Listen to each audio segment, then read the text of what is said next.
You know that moment when everything is falling apart, but instead of slowing down, it speeds up? When the only choice left is one last desperate lunge, win everything or lose it all? That's 1918. 4 years of blood had left the armies hollowed out. Russia was gone, France was limping, Britain was drowning in debt and graves.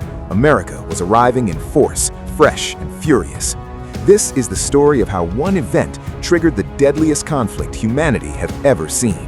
I'm your host, and this is Talemaster Legend Series. Welcome. What you're about to learn isn't just about a single event, it is about how the entire structure of Europe, centuries of alliances, rivalries, imperial ambitions, and nationalist fervor is balanced on a knife's edge. One moment changed everything. In this episode, we uncovering the hidden rivalries that divided Europe into two hostile camps and exact reasons how all these catastrophic events triggered all in sudden.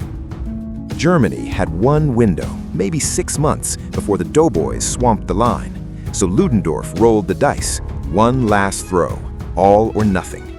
This is the story of the year the war finally broke itself. March 21, 1918, Operation Michael, the Kaiser Schlacht, Kaiser's battle. The Germans had learned from 3 years of failure. No more week-long bombardments that warned the enemy. No more walking into uncut wire. Stormtroopers, elite shock units lead, lightly equipped, fast-moving, bypassing strong points, infiltrating deep. At 4:40 a.m., 6,000 guns opened fire along 50 miles of front, the biggest barrage in history. Gas, high explosive, shrapnel, everything at once. Then silence. Then the gray waves come out of the fog. British Fifth Army collapses. Gough's men are overrun. Whole divisions vanish.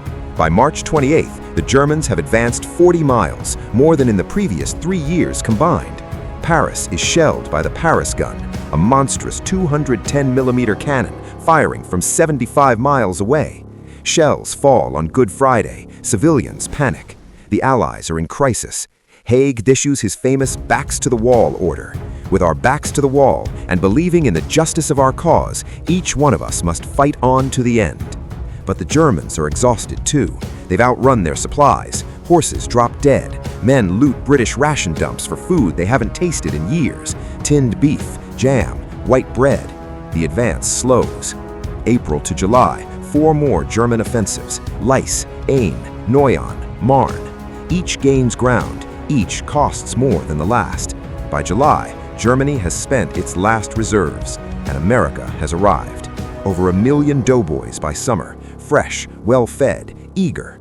Pershing insists they fight as American units, not fed piecemeal into British and French lines. The tide turns. July 15th, last German push on the Marne. French and Americans stop it cold. Then counterattack. Second Battle of the Marne.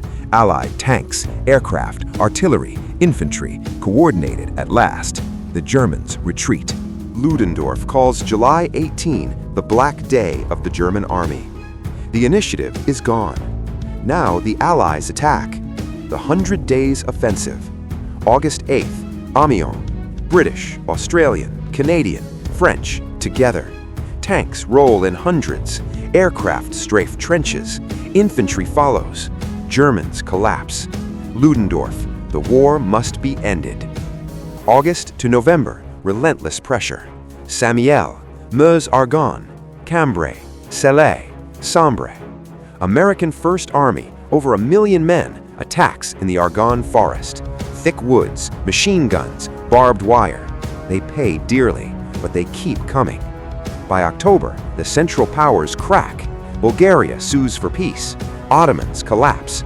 Austria-Hungary disintegrates. Ethnic groups declare independence. Germany is alone.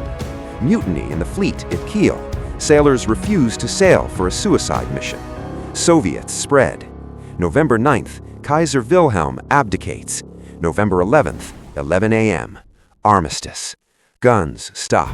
Men climb out of trenches. Some cheer, some cry. Most just stand there, stunned. The war is over, but the dying isn't. Spanish flu rages through the armies. More die after the armistice than in the last weeks of fighting. The cost of 1918. German spring offensive, over 800,000 Allied casualties. But Germany bled dry. 100 days, over 700,000 German casualties. Total, 1918, over 2 million dead or wounded in the West alone. And then the peace. Versailles. Harsh, humiliating, seeds of the next war. But on November 11th, 1918, the men didn't know that. They just knew the shells had stopped. They walked home, if they still had legs. They buried friends, if they could find them. They tried to remember what silence sounded like, and they carried the war inside them for the rest of their lives. The guns fell silent, but the echoes never did. This is just the beginning of a story. In future episodes, we'll explore the Western Front warfare, the rise of new weapons, the strategies of great generals, and the human cost of this conflict. If you want to understand the history that shaped the modern world, subscribe to Talemaster Legends series. Hit the notification bell so you don't miss the next episode. Thank you for watching, and I'll see you in next one.